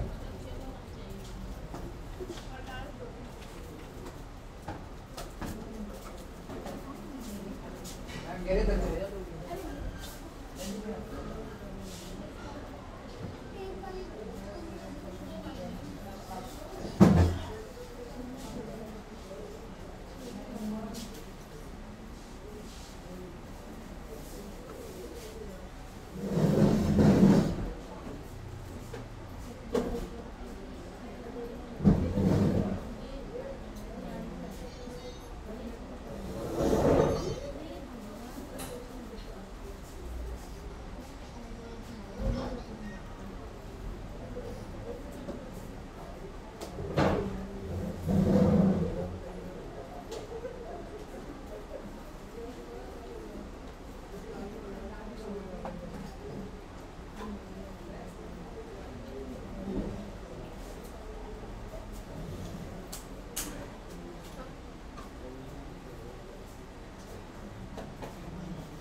हम कल एक दूसरे को रहे लेकिन दिखा तेरे को रहे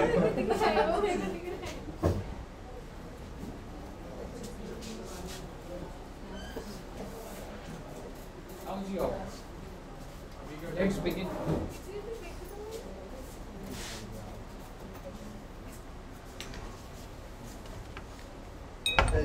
आप सभी बच्चे अमृतसर गए हो? सारे नहीं गए? सर लस्सी बड़ी फेमस है हमारी। टिकट्स बुक करा ली मैंने भी जून। चिंकी जी तो बहुत दिनों बाद आती है। सर आप जा रहे हो? बॉडी क्लास साढ़े 4 बजे क्लास है। कितनी बार मैंने तुम्हें बताया 4:30 क्लास है। तो हमने कितनी बार कहा भी तो कैंसिल है। आप फ्री कितने बजे हो रहे हो वैसे? मैं 4:30 4:30 ही हो रहे हो। 3:30 में कर दो सर। जीएसटी कैंसिल कर दो उस दिन ले लेना सैटरडे। मैं सोच रहा हूँ जीएसटी कैंसिल कर दूँ आज। सर जीएसटी कैंसिल हो रही है। कैंसिल नहीं कर रहे सर, कह रहे 4 बजे टैक्स पढ़ाऊंगा। नहीं 3 तक ही बढ़ाऊंगा। टैक्स तो हो गया। अगर सर 3 बजे छोड़ देंगे तो मैं नहीं लूंगा। 3:30 छोड़ूंगा तो मैं एकदम लूंगा। एग्जैक्ट 4:20 पे छोड़ देना बस। नहीं 4:20 पे तो सर लेंगे ना। 3 बजे छोड़ 4:30 तक रखें। चलो देखते हैं। सर सैटरडे को जीएसटी लेने वाले हैं। अगर आज ही तो मतलब डिसाइड कैसे लूंगा। यही बात है।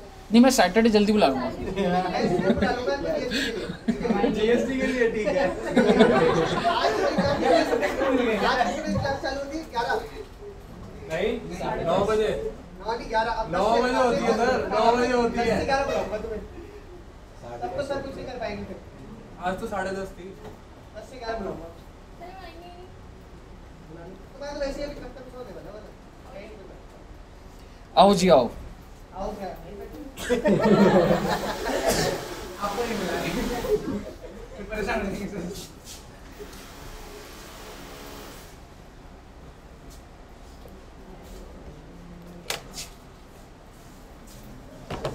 सर ऐसा करते हैं इसलिए नहीं हो रही। पता नहीं कब तक